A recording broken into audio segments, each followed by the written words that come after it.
Alors dans cette capsule, nous allons cette fois-ci corriger les exercices relatifs au chapitre sur les forces et mouvements, et plus précisément sur la première loi de Newton, c'est-à-dire dans les conditions où le système se trouve à l'équilibre ou en mouvement rectiligne et uniforme et que le principe d'inertie vu en seconde s'applique. Alors vous aviez pour cela deux exercices à chercher, l'exercice numéro 1 et l'exercice numéro 2 qui reprenaient le raisonnement que nous avions fait dans les exercices vus dans le cours. Premier exercice, on considère donc un skieur nautique, enfin une skieuse nautique qui s'appelle Fanny, qui est tractée par un bateau qui se déplace en ligne droite et à vitesse constante. Donc là, on est tout à fait dans les conditions d'un mouvement rectiligne et uniforme, condition qui permet d'appliquer la première loi de Newton ou principe d'inertie. On vous dit que le câble forme un angle de 10 degrés par rapport à l'horizontale. On vous dit que le système subit des frottements de la part de l'eau et on connaît l'intensité de cette force de frottement puisqu'elle est de 500 newtons. En revanche, on vous dit que l'action de l'air est négligée. Pour traiter ce chapitre, comme d'habitude, traiter cet exercice comme d'habitude, il va falloir réaliser un bilan des forces. On va d'abord définir notre système. Ici, le système, il est imposé, c'est la skieuse nautique plus ses skis. Et pour faire le bilan de ces forces, il va falloir recenser les objets qui agissent à distance et les objets qui sont directement en contact avec le système. Alors ici, comme cela se passe sur Terre, le seul objet qui agit à distance, c'est la Terre. Pour les objets qui agissent à contact, donc ce sont les objets qui sont directement en contact avec la skieuse, à savoir le câble qui la retient au bateau et également l'eau sur laquelle sont posés les skis. Donc là, nous avons en fait trois objets qui agissent, soit à distance, soit par contact, et donc nous allons avoir au moins trois forces. Alors ici, pour l'eau, c'est assimilable au sol. Il va falloir en fait considérer deux forces.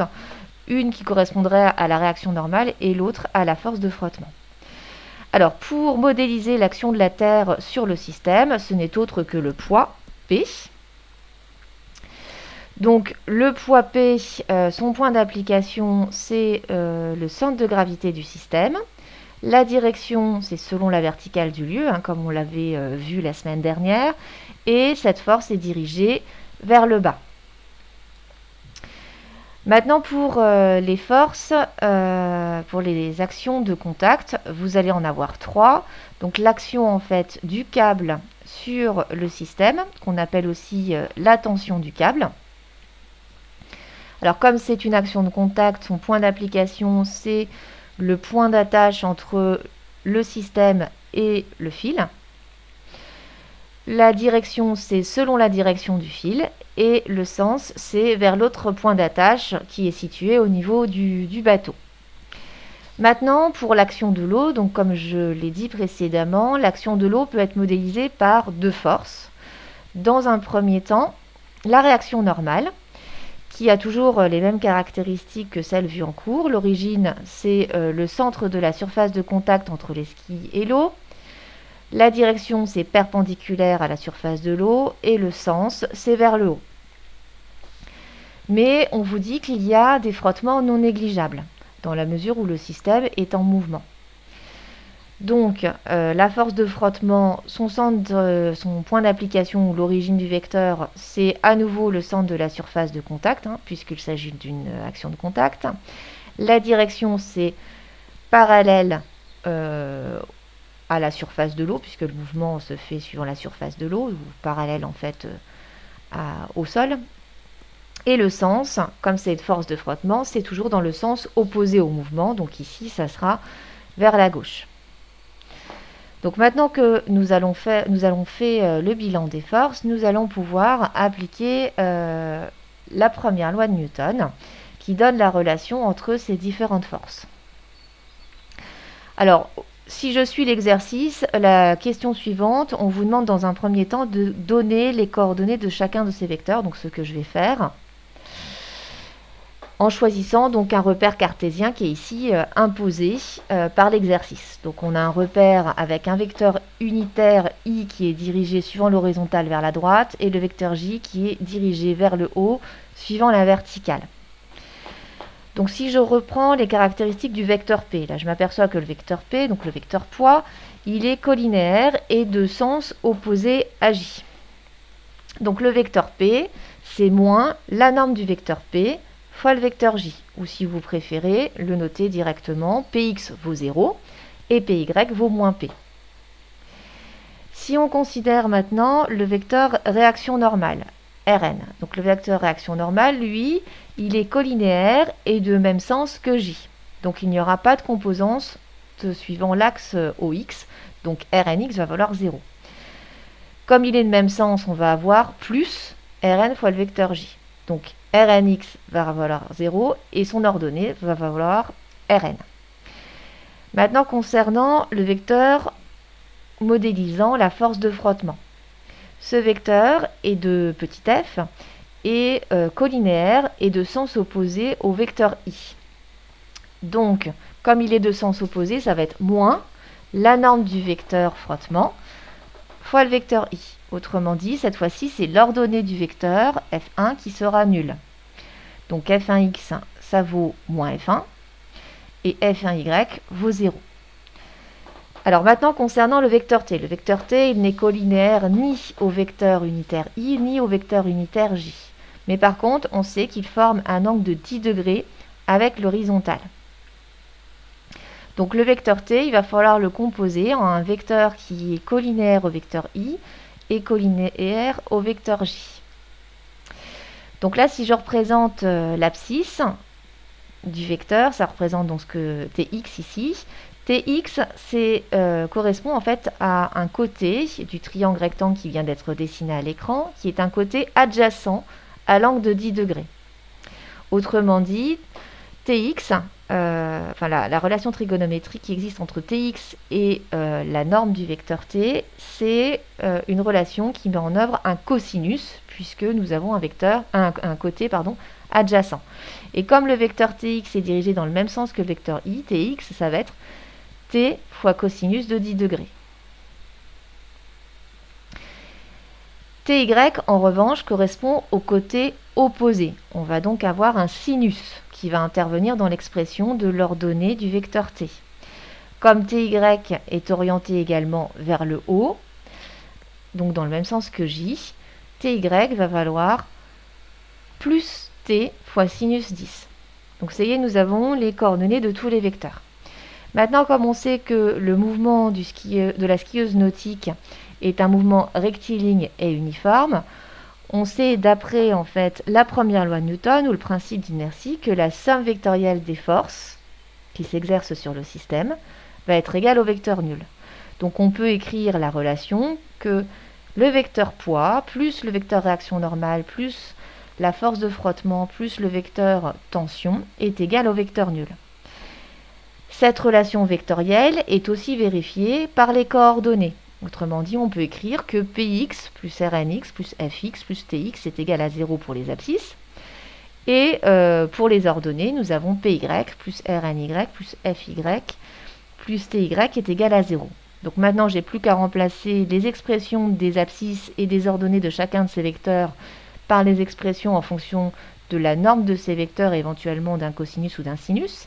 Alors Px vaut 0, Rnx aussi, Fx vaut moins F1 et Tx vaut T cos 10. Donc j'obtiens que moins F1 plus T cos 10 est égal à 0. Maintenant je fais la même chose en considérant cette fois-ci les ordonnées. Donc Py c'est moins P, Rny c'est Rn, Fy c'est 0 et Ty c'est T sinus 10. Donc j'obtiens la relation que moins P plus Rn plus T sinus 10 est égal à 0.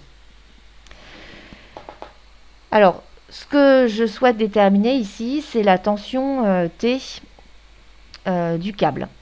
Alors, la seule expression que je puisse utiliser, c'est la première, parce que je n'ai aucune donnée sur la valeur de la réaction normale.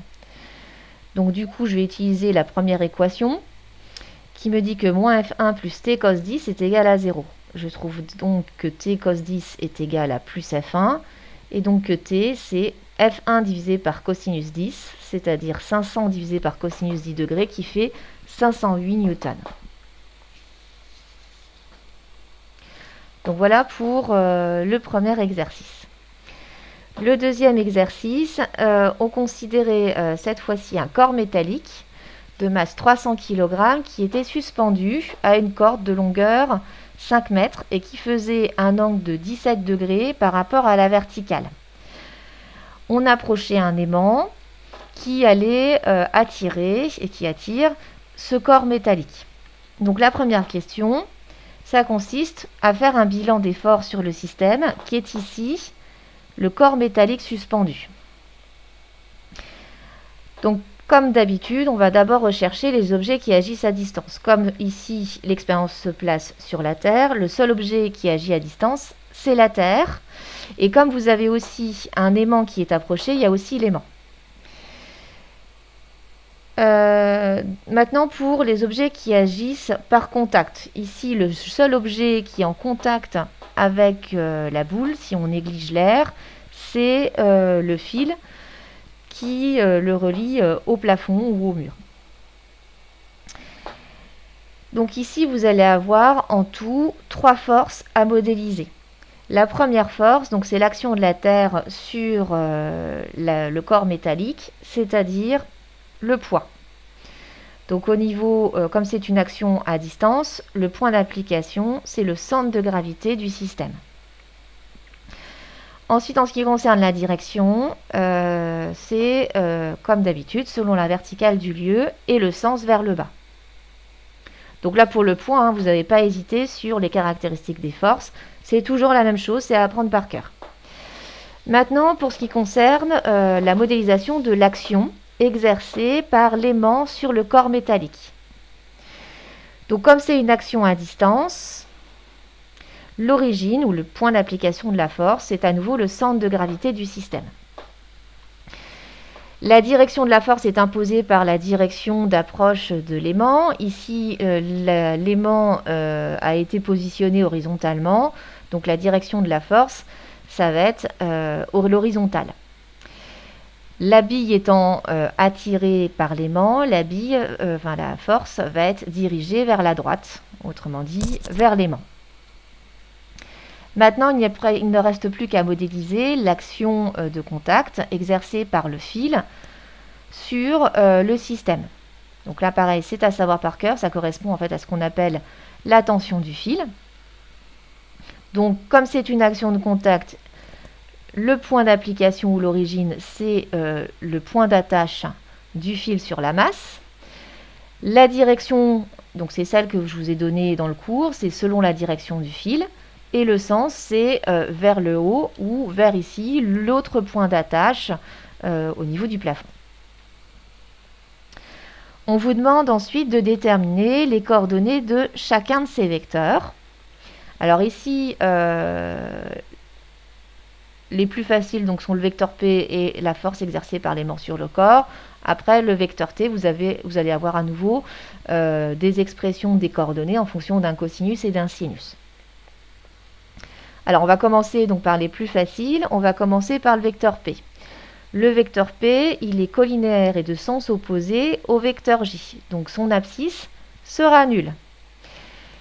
Et si on l'exprime en fonction du vecteur unitaire J, le vecteur P, ça va être moins P fois le vecteur J, le moins provenant du fait que le vecteur P et le vecteur J sont de sens opposés. Donc du coup, si on considère les coordonnées écrites sous la forme d'une matrice, vous avez Px est égal à 0 et Py égale moins P. En ce qui concerne maintenant la force exercée par l'aimant sur le corps, cette force est collinéaire des mêmes sens que le vecteur I. Donc son ordonnée sera égale à 0. On peut donner comme expression que la force exercée par l'aimant sur le corps, c'est plus F fois le vecteur I. Donc c'est plus, puisque les vecteurs F et le vecteur I sont de même sens. Donc si on note les coordonnées de façon matricielle, on trouve que Fx est égal à grand F et que Fy est égal à 0. Maintenant, il ne reste plus que le vecteur grand T. Alors, si on représente le vecteur grand T, on sait qu'il fait un angle de 17 degrés avec la verticale. Donc si on présente Tx et Ty et si on les décompose, on s'aperçoit en fait que Tx, ça correspond au côté qui est opposé à l'angle de 17 degrés. Donc ça va être un sinus 17. D'autre part, le vecteur Tx, là on s'aperçoit qu'il est de sens opposé au vecteur I. Donc ça va être moins T fois sinus 17, où T représente la norme du vecteur T. Pour Ty, cette fois-ci Ty c'est le côté adjacent, donc ça va être un cosinus. Et le vecteur Ty est orienté dans le même sens que le vecteur J. Donc ça va être plus T fois cosinus 17. Alors maintenant, on va pouvoir appliquer le principe d'inertie dans la mesure où vous avez un système qui est à l'équilibre, qui est immobile. Donc, d'après le principe d'inertie, on peut en déduire que la somme vectorielle des forces est égale au vecteur nul. Donc la somme vectorielle des forces, c'est vecteur T plus vecteur P plus le vecteur de la force de l'aimant exercé sur le corps qui est égal au vecteur nul. Cette relation vectorielle est aussi vérifiée par les coordonnées. Donc on peut écrire que Px plus Tx plus Fx égale à 0 et Py plus Ty plus Fy est égal à 0. Donc les relations sont vérifiées par les abscisses mais aussi par les ordonnées. Donc si on remplace maintenant par les expressions de ces coordonnées en fonction des normes des vecteurs et de l'angle de 17 degrés, on obtient que 0 plus f moins t sinus 17 égale à 0 et moins p plus t cosinus 17 égale à 0. Donc on trouve que F, la force exercée par l'aimant, c'est T fois sinus 17 et que le poids P, c'est égal à T fois cosinus de 17. Donc on va pouvoir en déduire la valeur de la tension du fil et la valeur de la force exercée par l'aimant puisqu'on connaît la masse de la bille métallique, on sait qu'elle fait 300 kg. Donc on connaît la norme, en fait, la valeur du poids P, de la norme du vecteur P. Donc on peut dire que F c'est T sinus 17 degrés et que T c'est P sur cosinus 17. C'est donc égal à M fois G sur cosinus 17. Donc M, on le remplace, c'est 300 kg. G c'est 9,8 et cosinus 17, si on fait le calcul, ça fait donc une tension de 3074 newtons. Maintenant, on n'a plus qu'à remplacer la valeur de T dans l'expression de la norme du vecteur F. Et on trouve que la force exercée par l'aimant sur le système a une valeur de 899 newtons. Donc voici pour l'exercice 1 et 2 qui reprenaient la même démarche que l'on a fait dans le cours.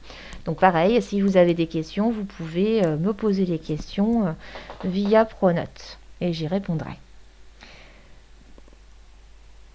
Tant que le coronavirus me donnera pas de fil à retordre, mais pour le moment ça a l'air d'aller.